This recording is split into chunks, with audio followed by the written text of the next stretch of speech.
I was trying to clap and now I can't stop clapping. I'm just clapping. I love that. I love that. Each month, we have a civics spot. We like to, civics is a big emphasis with us. And Teresa Torres, would you like to give us the civics spot for today?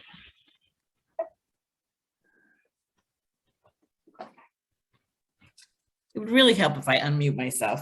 Okay, hi. So I'm betting that all of you know what the 19th Amendment is. However, in case you're numerically challenged like I tend to be, the 19th Amendment states, the right of citizens of the United States to vote shall not be denied or abridged by the United States or by any state on account of sex. Congress shall have the power to enforce this article by appropriate legislation. It's such a brief statement that can't even begin to encapsulate the struggle for women to gain the right to vote. This amendment took nearly a century of work by many. Actually, one could say it took nearly 150 years if you count Abigail Adams writing to her husband in the Continental Congress of 1776. Quote, remember the ladies and be more generous and favorable to them than your ancestors. Do not put such unlimited power into the hands of the husbands. Remember, all men would be tyrants if they could. If particular care and attention is not paid to the ladies, we are determined to foment a rebellion and will not hold ourselves bound by any laws in which we have no voice or representation, unquote. In July 1848, the Seneca Falls Convention was held in New York, where 68 women and 32 men signed the Declaration of Sentiments. It should be pointed out that the Declaration of Sentiments was more than women gaining the right to vote. It covered many topics of concern, particularly the idea of coverture, the legal ability for a man to basically possess his wife, children, and all she owned. Suffrage took a back seat to the Civil War and the Reconstruction. Sorry, I'm reading that wrong. Suffrage took a back seat to the Civil War and the Reconstruction amendments that followed. Susan B. Anthony felt that the 14th Amendment, which granted citizenship to formerly enslaved people, gave her the right to vote. So she did so in 1872. 2 weeks later, she was arrested for illegally voting. In Missouri, Virginia Minor tried to register to vote. However, the Supreme Court ruled against her, stating that neither the Constitution nor the 14th Amendment made all citizens voters. Realizing that a different approach was needed, women began to work on getting a constitutional amendment guaranteeing them the right to vote. Meanwhile, in Wyoming, the territorial constitution did give women the right to vote. Congress was not going to let that territory join the Union for this reason. So Wyoming responded, we will remain out of the Union for 100 years rather than come in without the women. Finally, Congress relented and Wyoming joined the Union. The tide had turned, and so by 1900, 4 Western states, Wyoming, Utah, Colorado, and Idaho, all had universal suffrage. Finally, Congress passed the amendment in 1919. Ratification was not an easy road. The final state was Tennessee, voting 49-47 in favor on August 18, 1920. The 49th vote was cast by 24-year-old Harry Byrne, whose mother told him to be a good boy and vote for it. And here we are more than 100 years later. Women can vote, but do we have equal rights?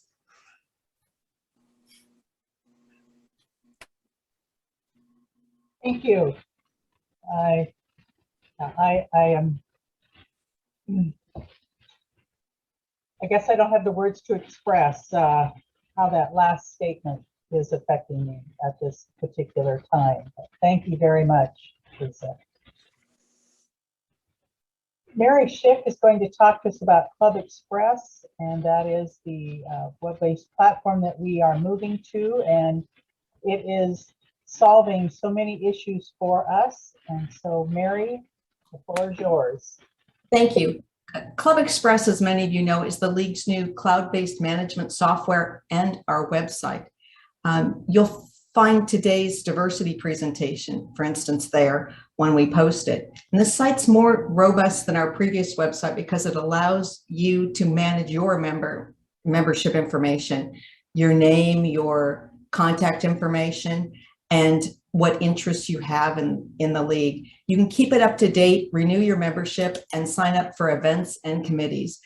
And it also will have links to meetings and documents. For instance, today, I just went into the site and looked at the calendar and clicked on the event for today, and I quickly got in. I didn't have to save Nancy's email. You don't have to save all those emails that you get with all those links in it. Go, where the heck? I'm trying to get to my meeting. It'll all be there on the site for you. The Club Express will be really inclusive. So with that, we know many of you have already used Club Express. Can I just see a show of hands for how many people have logged on so far? And thank you very much for that. Does anybody want to share what their experiences were, what you liked or didn't like, what you think or what your experiences were?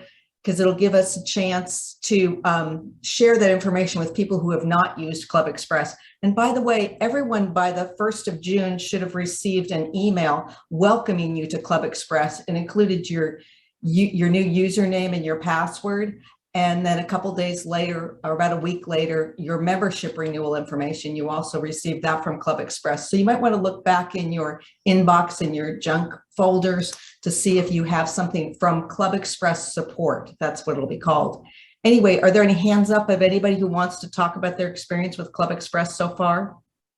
There's a lot of screens, so I'm trying to. Judy Zeider? Yes, I'm not a techie, and I found it very easy to get into and navigate. And it certainly is going to unclutter my life because I can find things faster, especially Zoom links to events. It's just easy peasy. And it'll also be easy to sign up for events too that you want to attend or that you want to be a part of or you're volunteering from. Anyone else have anything to say? Mary, Yes. this is Ellie. Lynn Osborne put in the chat that she was wondering how to access Club Express. So I don't know, were you planning to share screen at all? Yeah, I can share the screen on that in just a second. And it's the same, I'll look at that right now. It's the same site that we use for our website, which is lwvclarkcounty.org. And as I said, it should also be in that email that you received from Club Express support. So there should be a welcome letter from Club Express support as well as a renewal letter. Okay. And then there's another question, Mary, that Cynthia Gardner just put in. What happens if you didn't get an email from Club Express? Just a sec, my screen. I would like to answer a little bit of that. You could find it in your spam. You could also find it if you have Gmail in the promotions folder, which is at the top. Sometimes it hides in there. And also, Great. go ahead, Mary, also, go ahead, Mary. And then also, if you've not found it, we can have you just log on to Club Express or try to and say, I forgot my password, and they'll send you your new account, your account name and password, right? Is that correct, Ellie? Yes, and I was also going to offer that anyone who is having any challenges or questions, feel free to reach out to me, and I will put my email address in the chat and also my phone number, and people can contact me. And Melanie has her hand up. She's had it up for a while. Valerie? Melanie. Melanie, I'm sorry, Melanie. Hey, go yeah, ahead. that's Melanie. We said if anybody had any comments, so I just wanted to comment when I can you see me? Yes. Okay, good. I have a couple screens up. The first one was, yeah, I had forgotten that I'd gotten that email with my login, so I'm very glad you mentioned that because that can be a stumbling block. So you're given a login name, and it's not your email. It's a username that was assigned to you. It was the username that was assigned to you, and you will be able to change that if there's something that you would like instead. Oh, I Yeah. didn't know. Once you log in the first time, then you can change that. Or at Thank any you. time, anytime you can change it. Yeah, just going into your profile. Yeah. Once you're in the system. Great. That's very helpful because it was hard for me to remember. It was something like, abbreviation with a number. So I will change that. The second thing is that one thing I learned was in the members directory, there's a default for the amount of your information that is shared. And for me, I forget what it was, but it was very limited. And so I went in to make sure that my phone number was shown. As the co-chair of a committee, I wanted to make sure that members can log in and find my contact information. So that's a reminder for everyone. If we want to use that directory, go ahead, and you have to explicitly go into your profile and say, yes, please share this with the other league members. And it's just, you have to be logged in to the website. It's shared amongst the league members. So it's not like it's public to the world. But anyway, just a tip on how we can all share our contact information through that directory. And maybe you can show us that. I was. Click. Thank you, Thank you. Melanie, for bringing that up. That was something I was explicitly going to show when we brought it in. So I'll show you. This is, can you see the screen that I'm sharing? Yes. You want to that? So that's the same link we had to our old website, League of Women Voters, clarkcounty.org. You simply go there, and this takes you to the public site. And then up in the top right-hand corner, it says member login. And I'm just going to use a test account I have.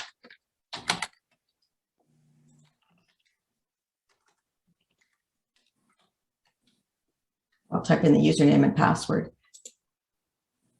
And then you come into the members only section of the league, where your home, member actions, event calendar, all that sort of information you can look up now and quickly get to any place. And when I talked earlier about the membership meetings, it has the upcoming events, and you can use your down arrow or click and push down and go to other dates. But today I could just simply click on the membership meeting and look, the link is right there. Or you could add it to your calendar, but the link's right there. So I didn't have to save Nancy's email. It's right there for you. And what Melanie was referring to is you will have a profile, and up here is your username. And I'll tell you a little history. Julia Grant is actually, I made this profile after Ulysses S. Grant's wife, and because that was somebody who lived in Clark County, and at one point, Ulysses at least. And so everything is set up as if she lived at the Grant house, by the way, just in our test account. So there's the profile, what your directory listing looks like. And so I'll just go into the profile and show you all the kind of different things, and specifically what Melanie was talking about in terms of visibility. So there's a standard member directory under there. And in there, Julia has her, first thing is her biography. So you can put some information in a biography that you can share with others, which is a great way to learn something about somebody else, where you can share what you're interested or something. If you've got a new, I'd love to hike. Is anybody interested in hiking? You can put that kind of stuff in there. Just the fact you like to hike, and you might find a member that you could go out, talk a little league stuff and a little defending our democracy while you're hiking. But Melanie was specifically referring to as general information, which here it says visibility, and it's how much of your information will be visible to other league members. And right now I have this account set up, so all it's going to show is Julia's name, what city she lives in, her bio information, her email and her phone. No address or work information will be there. But you have all of these choices, so you can show all of your information. You can show all of your information except your email. You can show your city, state, bio, email, phone, and work information except no address. And then, or you could show the city, state, bio, email, and phone, and no address or work info, which is what Julia currently has. So you have the choice of saying how much information you're willing to share with others. We appreciate the more information you do share with others, just so they can contact you and bring you into other league activities. But the option is there for you to decide how much information you want. Mary, Yes. I'm going to interrupt you just for a bit. Sally Hale has to leave shortly, and she is doing our history memory. So if we could put this off for just a couple minutes and have the history memory, and then we'll go back into Sure. everything else. I appreciate your adjusting. Sally? Thanks, Nancy. I'm once again channeling Tracy Riley Kelly, who is in California visiting her grandchildren. I will read her history moment. This month, Americans will be celebrating a new national holiday, Juneteenth. The date commemorates the actual end of the Civil War, when Union General Gordon Granger delivered to Texans the news of the Confederate surrender and end of slavery 2 months later on June 19, 1865.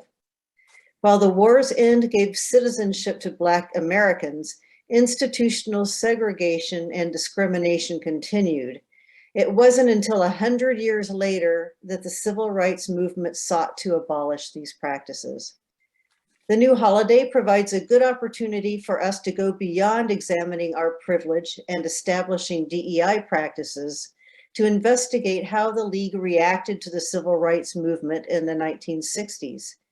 While there were a variety of important civil rights laws, for this article, we will look at legislation concerning the elective process.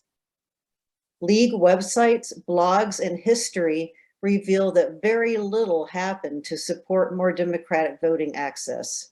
While other decades contain long lists of achievements, the 60s appear starkly empty. League focus for the decade was said to be a solid foundation for equal access to education, employment, and access. However, the League did not express support for the Voting Rights Act of 1965, and my research has not come up with any examples of related actions. In Vancouver, our archives reveal that our focus included support for water fluoridation, a new library, and comprehensive land planning. National programs that came down to Vancouver were on redistricting and China. Past President Bernice Jungroth was the conscience of this league. In a past history moment, I outlined her personal trip to Alabama in 1965 to type up voting abuse testimonies. There's a clipping of Jungroth's personal support, no league mention, of the Mayor's Committee on Human Relations from 1966 as the single reference. The Voting Rights Act was a crowning achievement, the most significant statutory change in the relationship between federal and state governments concerning voting since the 15th Amendment gave Blacks the right to vote after the Civil War. The law was immediately challenged in court, but the Supreme Court upheld its constitutionality between 1965 and 1969. President Lyndon Johnson was an astonishingly effective old school politician. He made every promise he could to arm wrestle votes. The lobbying took a Herculean effort, but he did it. The vote in the House was a 328 to 74 split. Democrats 217 to 54 and Republicans 111 to 20. And in the Senate, 79 to 18. Democrats 49 to 17 and Republicans 30 to 1. The Voting Rights Act of 1965 was readopted and strengthened in 1970, 1975, and 1982. In today's climate, it is noteworthy to compare the nonpartisan nature of this historic vote to current congressional voting. For example, only 3 Republicans joined all 50 Democratic senators to confirm new Supreme Court Justice Ketanji Brown Jackson. Juneteenth will be celebrated as a holiday on June 20th this year. Thank you. That's it's important to know our history. Sometimes it's not as nice as we would like it, but it's really important to know where we have come from. Thank you very much, Sally. Appreciate that. And that will be in the voter, correct? Okay, so that will also be in the voter as a very good resource. Yeah, the civics and history moments will both be in the voter. Okay. Okay, thank you very much. And Mary, if you'd like to finish up the Club Express, I know there was a question in there about, in the chat, about registering or welcoming people into the league.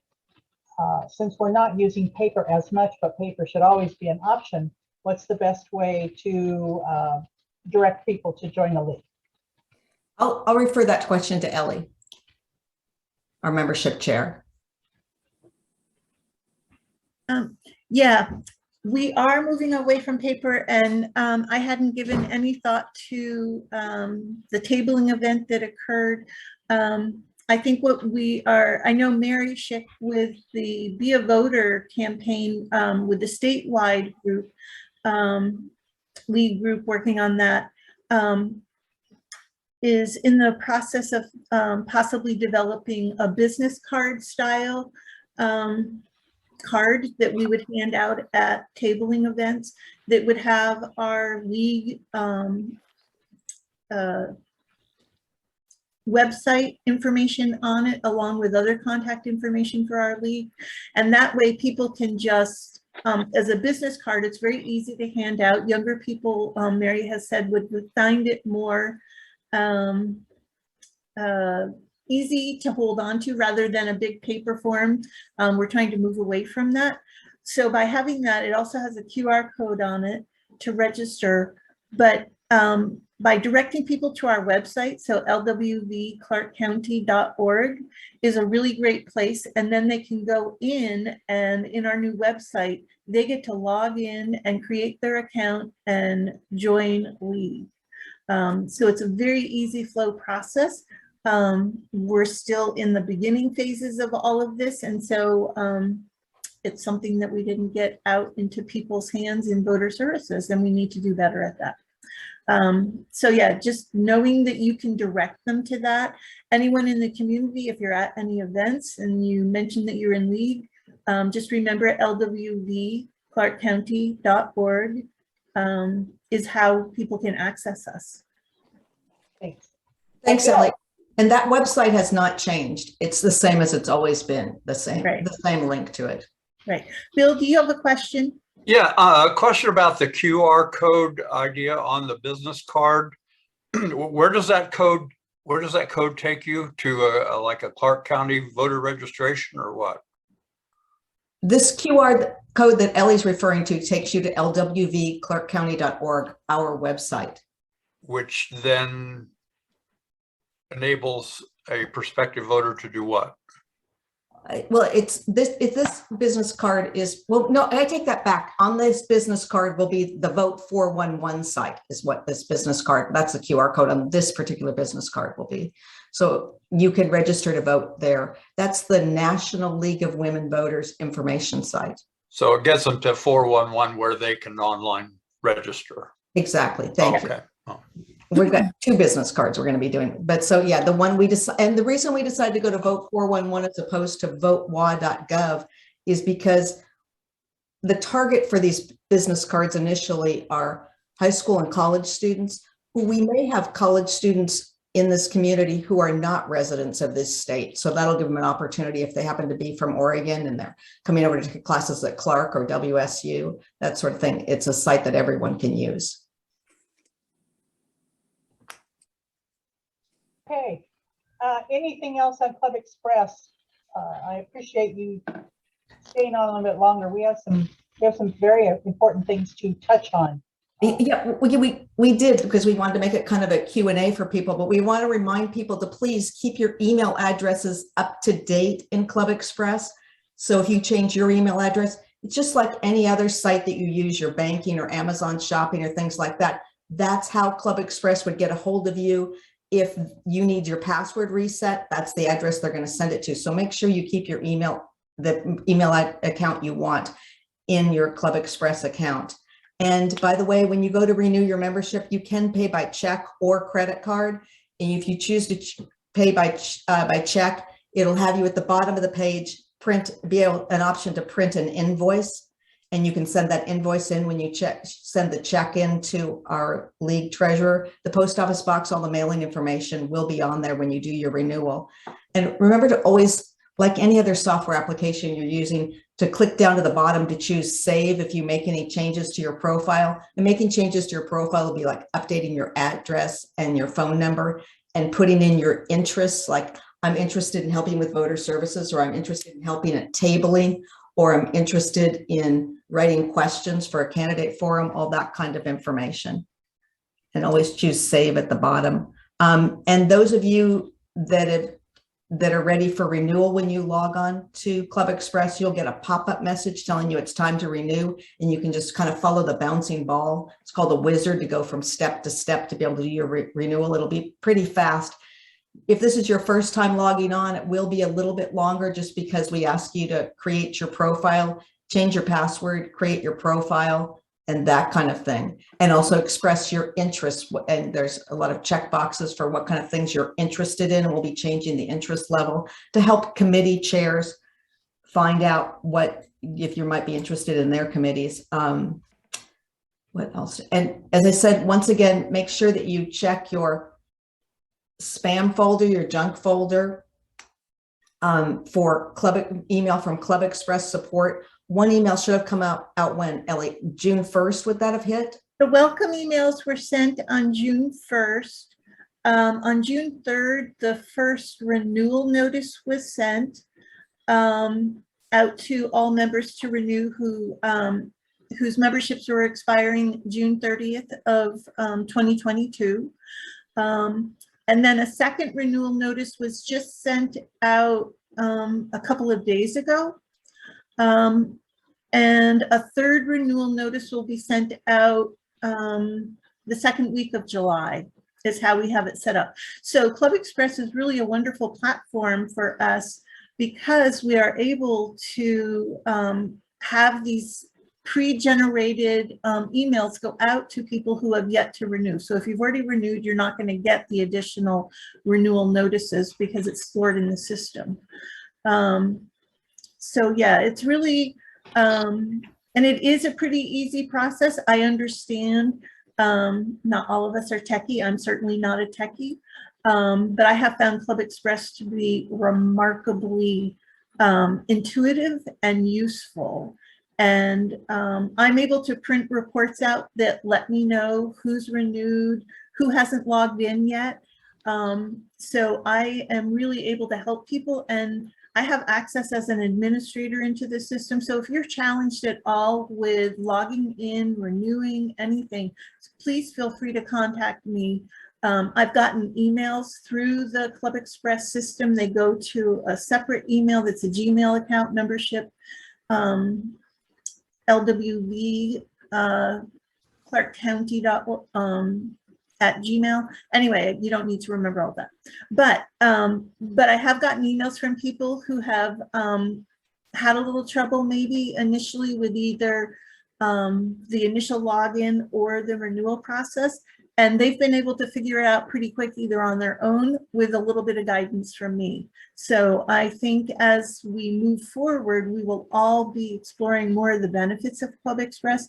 And I do want to remind you again, Club Express is a technology partner of the National League. It's been one for 2 years, technology partner, and there are many leagues across the country who have shifted to using Club Express, and we're able to meet with them and have wonderful support as everyone's learning and using the system. Some of the most long-term leagues who have been using Club Express have been using it for 5 to 7 years already. So we're able to really learn from people and benefit greatly. So I'm very positive about this, and Mary, I'll hand it back to you. Okay, and feel free to contact Ellie, any member of the Club Express implementation team, who would be Ellie Hutton, Sharon Brown, Judy Stanton, or myself. And on June 29th, we're having our next training session. It's online, and I'll put the link in the chat. And if you need more information before that, you can contact any of us. Also, that if you've missed the link, it's in the June voter. And Edri, you had a question? You're muted.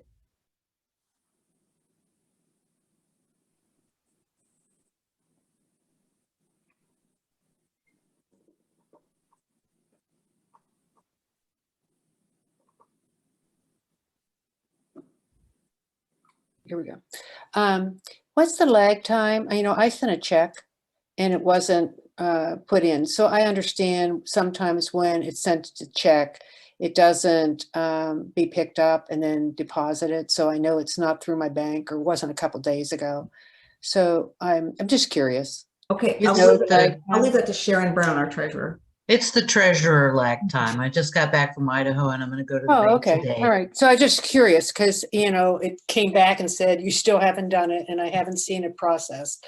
So I was just curious because I'm Yeah, I apologize for that. I'm not using my credit card. I don't use credit cards for things like that. Yes, and I understand you know, I have some concerns about using credit cards on the computer also sometimes. Well, I don't like it in this kind of situation. So, but anyway, I was just curious lag time. Okay. Because I have to know that for my observers as well, because the requirement is that they have also been fully paid for the next year. And to be able to go out and say, okay, you are observers. So it's not just me, but others will be also in that situation. Thank you. Thanks. And Edri, I can work with you on getting reports to you and information for election observers, so we can coordinate with that. Yeah, I know. I figured I would be talking to you about that too, because the other one's not is not good. Okay, thank you. And Jackie Lane, I see your question and I would normally demonstrate it, but I don't think we have time to do that right now. Picture for your bio, because I haven't heard of anyone. I followed the instructions. I uploaded a picture. I hit save and it's not there. It actually was there for a second on my second or third attempt, but then it disappeared. Weird. So Yeah, if we could cover that between the two of you, that would be awesome. That would be great. Okay, thanks. I guess we'll call it a wrap then. Okay. Jackie, could you give us a real brief report on Juneteenth and then just highlights for what we can expect in July? So Juneteenth was a great event, cold and wet. I want to thank all the people who helped out with that. And I don't have all the names in front of me, but John and Mimi, Lada, let me see who's here that was. Lynn Osborne, yes, because she has all the stuff. Judy Zeider, Cynthia helped us get started, and Mark Anderson. I think that was the other person there. We were right next to the NAACP, and they were just a great group of people to be sharing space with. I really, really, really enjoyed it, and like I said, the rain was kind of but what I want to do now is I'm going to write up some things that I thought were helpful in trying to pull this together because it was kind of interesting. And then also maybe a little cheat sheet for people who are tabling. So if somebody says, I want to join, what do you do? If I want to vote, how do you do it? All that stuff. So we'll come up with those sorts of things for tablers. So the next opportunity will be easier. I don't know what our next one is. I know we're signed up for the Peace and Justice Fair, I think. So yes. And I won't be doing that one because I'm doing Friends of Clark County at the same place. And then next month, we're going to do it'll be short. We've got a half an hour, but I'm going to try to cram what is the Growth Management Act and what is going on with comprehensive planning. So the every 10 years or every 8 years planning process has started for the county and the cities. This is a crucial process because it really is what is Clark County going to look like 10 or 20 years from now? What's land use? What, so hopefully we'll get some good information together for everybody. And I plan to have a whole slew of reading material also, because I think that this is a really critical thing. And it's really important that we and everyone in the community engage with the county and cities as they work on their comp plans. Okay, thanks. Judy Stanton, our picture. You notice my lips aren't moving. It's because I'm having internet problems and I have to keep my camera off. But I want to tell you just a little bit about the picnic and then let you know that there will be a whole page on our website shortly with pictures and everything. We have great picnic planning committee made up of Bill Whipple, Susan Fleming, and myself, and we welcome anybody else to to give us a hand and think about activities or what you want to make this picnic be. It's going to be on Saturday, August 20th from 11 in the morning until 3. It's at Vancouver Lake Park in the Eagle Shelter. That is a huge shelter. In fact, it can hold 216 people, has 18 10-foot tables, and we need a big showing. So we don't want to be just a few people in a corner there. So we decided that we would make this a family event. Bring your families. There are so many things to do at Vancouver Lake Park, and we think everybody will have a good time. Bring any new potential new member and their family. We're going to make it a potluck. Ask you to bring your favorite picnic dish to share. And Bill's going to be setting up the grill for us. So if you want to bring some meat to throw on the Barbie, you can do that too. We'll have, we'll have backyard games to share. I have a cornhole game and a ladder toss, for example, and you can bring some to share, and we'll just make it a fun day for everybody. The only expense is there is a $3 parking fee per car at Vancouver Lake Park. But as I said, there'll be lots more information on the website along with pictures, so you can kind of picture what the shelter looks like. It's really huge. All right, thanks. If you have any questions, please let Bill, Judy, and Susan know. And Bill, your hand is up. Yeah, did I get acknowledged here? Yes. I can tell. I wanted to emphasize that this is a V-shaped shelter, so it's designed to handle 2 different groups. So there's 2 of everything. There's 2 prep tables, big places. There's 2 sinks. There's 2 big grills. So it'd be nice to kind of have an idea how many people are thinking about showing up or something like that, because you know, to me it almost seems too big for the league. And dare I say, stepping out of line here, but it was possible to cancel half the shelter and just use the one half, so that would accommodate about 108 people on 9 big picnic tables. But anyway, that's for others to decide, not me, but I'm just pointing it out. That's it. Okay. I'm out. When we reserved this, we did it in case people wanted to social distance at all, and we wanted to provide plenty of room. And we will definitely work very hard to pack this out and have our families. So excited about it.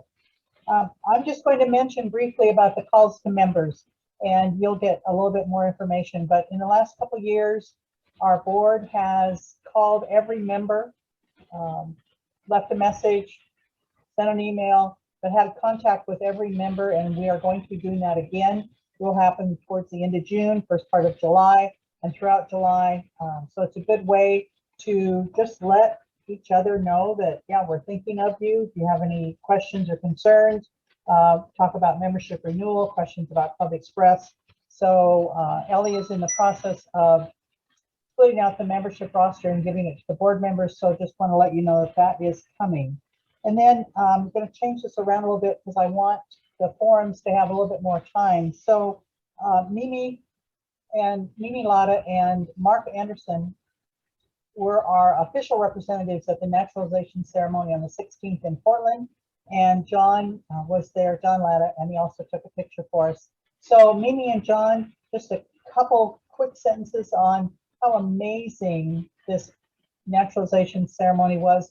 Thank you for the Portland League. We finally got an opportunity to participate. So. Yeah, thank you, and good morning, everybody. I was there. Mimi goes to these all the time, or she used to when we lived in the Tri-Cities, but this was the first time for me to attend a naturalization ceremony.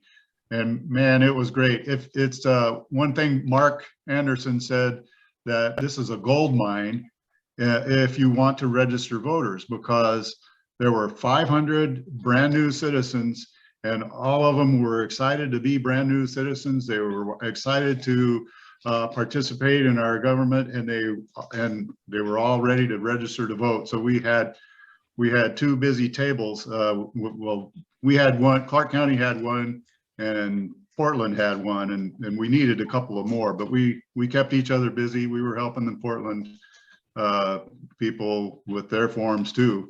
So yeah, it was a fun time. I mean, just because everybody was so happy to be there, I would definitely do it again, given the chance. Thank you. Thank you. And there is another one, I believe, in September. So voter services will definitely be there. And now our forums are coming up, and Sharon and Melanie, take it away. All right. My name is Melanie Henshaw, and I co-chair the Forums Committee with Sharon Brown. Things are moving right along. We have 3 in-person forums, meaning that the candidates themselves will be physically present. The location is the boardroom of the CTRAN administration building. So we were fortunate enough to be able to arrange this location that is set up for CVTV broadcasting. So the way that it will be done is that we will have the candidates as a panel, and the event will be live broadcast on CVTV. There will be no in-person audience because of the size of this boardroom. It's just not feasible to invite the public in. But we're very excited that this year, you know, as opposed to the pandemic restrictions in the past years where everything's been on Zoom, this year we'll be able to hold these 3 in-person forums for our county offices and you know, county and city offices. So the first one is coming up very quickly. It's this Wednesday, the 22nd of June at 6:30 p.m. I don't have it in front of me what the races will be. The information is on our website, which we all learned is LWV Clark County, so that's spelled out, .org. So if you go there, you go into, I think, voter information in the menu, and right there, the website shows very clearly what night and what offices are being covered. I see a question. There's a hand up, Lynn. Melanie, I'm pretty sure that's the sheriff's candidate forum on this coming Wednesday. On Wednesday, thank you. I No, should have that in it's- front of me, but I'm not. The sheriff Oh. is going to be on Thursday, on the Yeah. 23rd. But Sharon, do you have in front of you our I offices do. and whatnot? For the 22nd. Please read those out. Yeah. For the 22nd, it's going to be Legislative District 18, Position 2, and Clark County Council District 5. And on Thursday, the 23rd, it'll be Clark County Council Districts 1 and 2, and the Clark County Sheriff. And then for July 6th, that's going to be LD Legislative Districts Positions 1 and 2, 17, and the Public Utility District races. Thank you, Sharon. Yes, so those will be the 3 separate forum events, all live broadcast on CVTV, and all candidates there in person, you know, sitting side by side for the panel. We have our trained moderators set up, and our subcommittee for questions has taken all of the suggestions and issues and topics from folks who have contributed. So thank you very much. We've received a lot of feedback for that, or input for that. So they worked very hard this past week to align on the questions. The questions are not shared before the forum, but we do have lists of topics or issue areas that we share with the candidates so they know generally what to expect. So questions will be answered. The candidates will have a set amount of time each to respond. It's very well organized. We have a policy that is out there available for our forums. And we also have ground rules document that is shared with the candidates. So thank you to our committee for all of the hard work to make this happen. We are still looking for additional volunteers for the in-person forums. We have, we'd like league members to be there designated as like a welcoming committee, welcoming people for the candidates as they come in to the room, and we provide water. So we'll need a volunteer to arrange that. Just go buy the short water bottles and make sure they're there. And then let's see. Oh, timers. That's very important. So we will have yellow cards and red cards to be able to signal to the panelists how much time they have remaining. So if that's something you're interested in doing, contact me or Sharon. We're looking for volunteers for all 3 nights for those types of activities. Again, there's no audience there. However, we do want several league members present for welcoming them and having that that support for the logistics for each night. And the thing I've forgotten, Sharon, I saw you raise your hand, is probably mention of the congressional 3rd district for Washington. There are 9 candidates for that national race for Washington State. And so holding a forum became logistically difficult. So the format that we're using for that congressional district, the 3rd congressional district, is individual Zoom interviews. So we have trained moderators within the league that will conduct individual 15-minute Zoom sessions with each of those 9 candidates. And then that will be made available to broadcast later on CVTV. They'll be able to take all of those recordings and put them together in an event, and we'll have a recorded intro and close up for that. So that can be a program that will be broadcast on CVTV and available for rebroadcasting it on their website. Any questions? I've rambled on. Jan, I see your hand up. Can't hear you. Unmute, please. All right. I'm kind of new to this. So the time is 6:30, and and what channel is that? CVTV is a public access cable channel. I believe it's either 21, 22, or 23. If you go to cvtv.org, I'm guessing, or Google CVTV Vancouver, they have their listing already. So you can scroll down for each of their channels, and it's there. All right. Thank you very much. Sure. Any other questions? Or I'm not seeing my screen. Let's see. Try again. Any hands up? I don't see any. Did we have any questions in the chat? I think we've addressed them. Okay, thank you. All right. That's all I had. Looking forward to it. And thank you to our committee members again. It's been a lot of work, but it's happening. And I got an advance look at the questions. Very, very impactful, wonderful questions. Great job. Very excited about viewing these interviews and the forums. Very impactful. Thank you, Nancy. Yeah.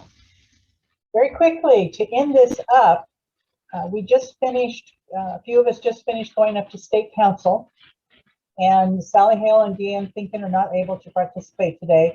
But if I could get a couple sentences from Teresa Torres and Susan Fleming, and then I will finish it up with a sentence or 2 of myself, from myself. So either Teresa or Susan, go ahead. So that was my first time to go to anything like that, and I really enjoyed it. I didn't get to stay the whole time, but the last speaker was a political scientist who talked about the polarization we have, and I came back all fired up and sent what I thought should be questions for the forum to Sharon and Melody. So it's all the council's fault. That's all I have to say. Okay. Susan. Okay, I'll be extremely brief here. Nancy did a great job as being on the president's panel, and I'll let you talk about that later, Nancy. There were two speakers from universities, and one was the one that Teresa just mentioned. Also, there was someone talking about the research that our state league is doing around how we're perceived by folks on the outside looking in. Are we doing what we mean to do? So that was just extremely interesting. We also had our national liaison, who's Jessica Roloff, come and talk to us about the U.S. Convention, which is coming up next week. There are some big changes in the works, which will benefit us greatly in terms of who gets the money and whose job is what. They have a big continuing on with the transformational roadmap and what that will mean for us and how we expect that to impact the league going forward. And that's all I have to say. It was a great weekend. It was wonderful to meet people from other leagues, hear what they're doing. Each league is unique, and that was important to understand the different perspectives and different things that are going on in everybody's communities. What I came away with is the defending democracy, protecting democracy has never been more critical. Anyhow, it's extremely critical of what's going on. And just an example, I want you all to be aware of different forces that are going on. And there was an article in today's paper. The idea for the 2022 election is not necessarily to win the race or to overturn it, but the whole goal is to confuse voters, to distract voters so that they won't vote, or that there is to put the question of validity in people's minds, and so that it will create so much confusion that in key states this is going to be thrown back into the legislatures where they believe that, yeah, they're going to swing the election the right way. So I just want to let you know that those are definite forces that are going on in the country. In our state and in our county, we have had instances where people parading as election observers are going door to door and asking voters, did you vote? How did you get your ballot? What did you do with your ballot? Did anybody talk to you about this? Are you sure that it was counted? To sow discord and confusion and fear. Most people don't know that if someone presents themselves as an election observer, that they don't have to answer these questions, and that election observers do not do this, okay? The auditor's office does not do this. Let's see, on Friday, 4 states were hit with a Freedom of Information Act from a group, the league, 4 leagues were hit with a Freedom of Information Act demanding all of the emails, blah, blah, blah. They can't do that because we're not a governmental agency. So the idea wasn't to get all of our emails. The goal was to create distraction, confusion, and discord. So our league has, we have been hit with an email to question the league's nonpartisanship, to question our position on this and that. It was sent to state and it was dealt with. So I just want to let you know that if you get a odd email that you go, okay, my antenna's gone up, send it to me, we'll get it to state and they will deal with it. I just want you to be aware that it is very important for us to get information out to combat the mis and disinformation. And I know that you are all on board with that, and having this experience with the naturalization ceremony and with Juneteenth and with our speaker today, it just reinforces how important it is for us to get out into our community and engage our citizens and our voters. So that's my rant for today. And Edri, you have your hand up.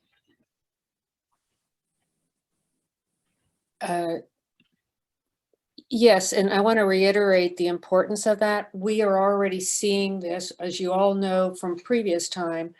Our county elections was one of the ones that they wanted to go and get more information. There's a suit going on. It's in the federal district court. However, I was just that the logic and accuracy is where they go and take all the names that are going to be on the ballot, and then they make like a faux ballot, and then they check it with the machine to make certain that online and stuff is the same. But there was a person there that actually was voicing some very troubling things. And we know that not to say, I mean, we're nonpartisan, but you know that we probably have about 7 or 8 people that got just new certification.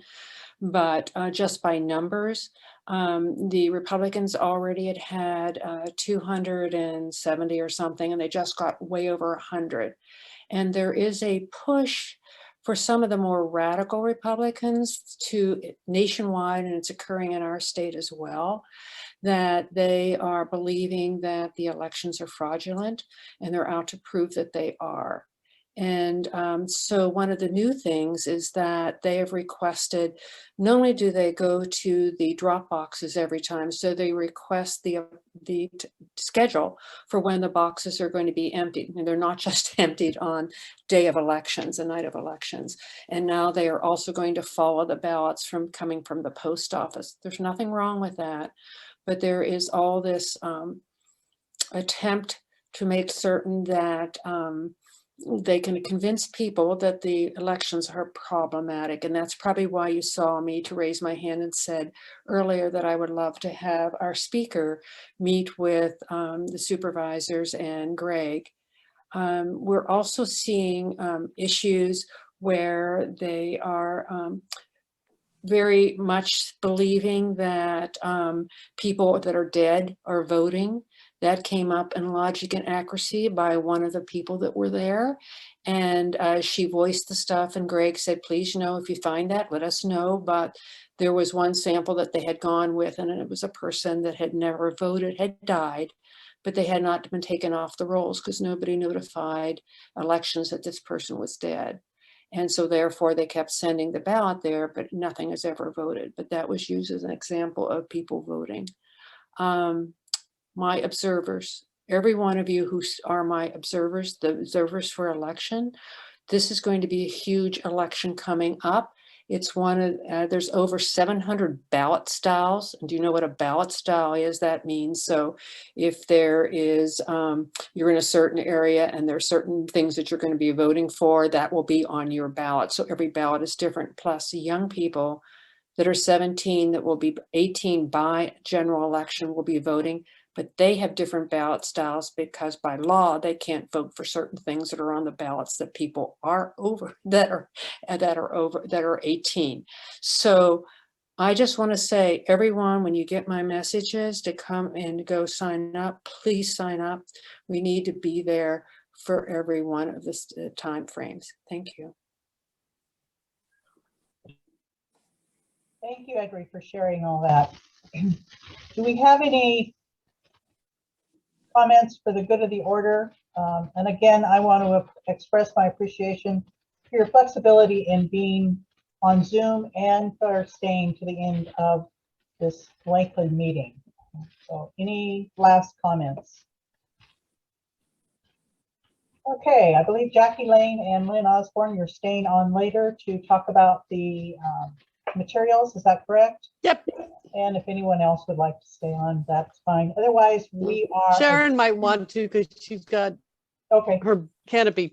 Okay. Otherwise, we are adjourned. Have a wonderful weekend.